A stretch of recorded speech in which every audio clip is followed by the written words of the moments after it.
Hey, what's going on? You know who it is. You know what it is. All right, you guys. People have asked me, have I seen the new Superman? And my answer is no.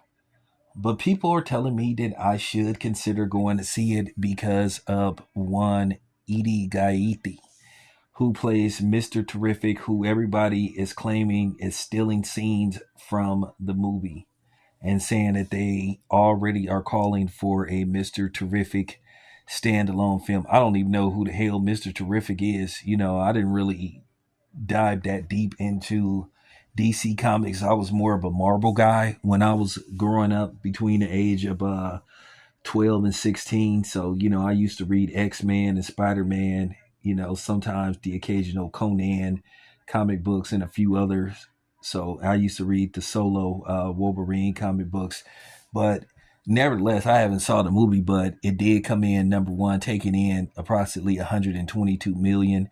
But the movie, according to reports, is still in the red.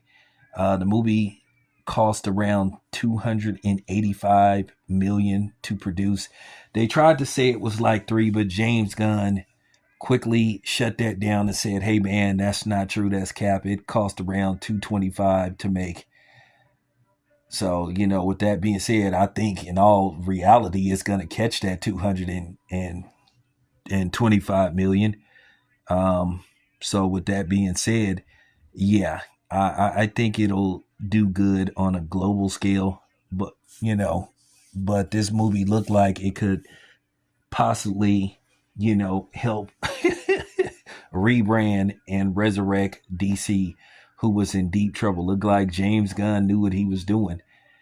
Me myself, I kind of had lost a little bit of, uh, you know, I lost a little bit of passion for DC movies due to the fact that they got rid of Henry Cavill, who I thought was arguably the best Superman, who did a damn good job. And keep in mind, allegedly, he was owed one more solo Superman film, but basically they decided to cash him out and fire him along with Dwayne Johnson because basically, according to reports, that Dwayne Johnson went over Warner Brothers executive's head and that he secretly added that scene in Black Adam where Superman made an appearance that wasn't supposed to be in the final edit of the movie. So that basically sealed The Rock's fate and Henry Cavill's fate. So I don't know who this new guy is. I've never seen him before. I know the dude that's playing Mr. Terrific. If I'm not mistaken, because somebody correct me or verify this. If I'm not mistaken, this is the guy that played in the Twilight movies. You know, I could be wrong, but he looked like the guy that played in those Twilight movies.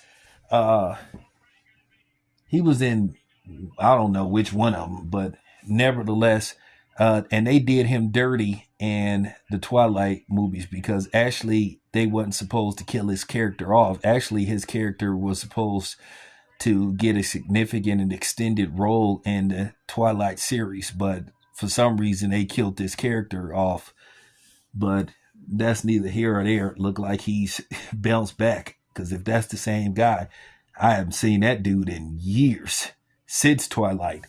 But the movie seems to be faring well. It had a good opening weekend, but it still got some ways to go.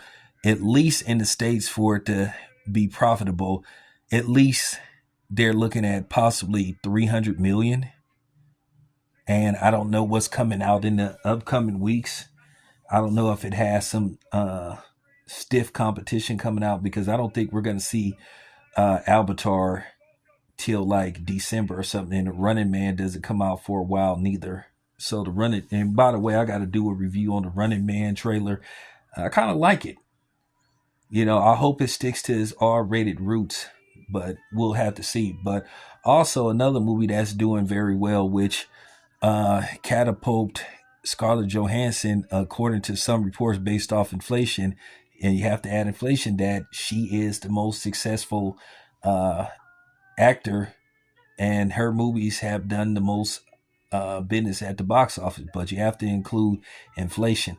Now, this could be a little subjective, and you can, dismiss these claims, because keep in mind how many of these films that she was the headliner in.